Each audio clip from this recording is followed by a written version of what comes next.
మీకు తెలుసా, ఇక్కడ దేవుడికి జలుబు జ్వరం వస్తుందని ప్రతి దేవాలయాల్లో ఉదయమే నిత్యాభిషేకాలు జరుగుతూ ఉంటాయి.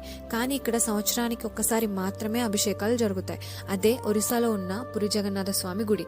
అయితే ఇక్కడ ప్రతి సంవత్సరం జ్యేష్ఠశుద్ధ పౌర్ణమి రోజు మూల విరాట్కి అభిషేకం చేస్తారు. దీన్నే స్నాన పౌర్ణమి అంటారు. పూరి గుడి ప్రాంగణంలో బంగారు బావి ఒకటి ఉంది. ఆ బావిని ఏడాది ఒకసారి తెరిచి అందులో నీళ్లతో స్వామికి అభిషేకం చేస్తారు.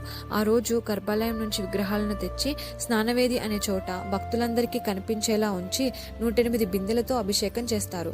అయితే నీళ్ళలో తడిచిన స్వామివారికి జలుబు జ్వరం వస్తుందని విగ్రహాలను మఫ్లర్లు చుట్టి రత్నవేదికకి ఎడం పక్కన ఉన్న చీకటి గదిలో 15 రోజులు పడుకోబెడతారు. దీని అనాసారగా పిలుస్తారు. ఆ సమయంలో గర్భగుడిలో జగన్నాథుడి పాత పెయింటింగ్స్ మాత్రమే పెడతారు.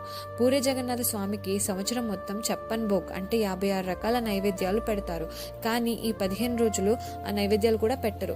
నైవేద్యం బదులు మందులే ఇస్తారు.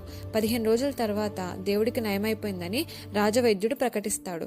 సరిగ్గా రథయాత్రకు ముందు రోజు చీకటి మందిరం నుండి గర్భగుడిలోకి తీసుకువచ్చి పునఃప్రతిష్ఠిస్తారు.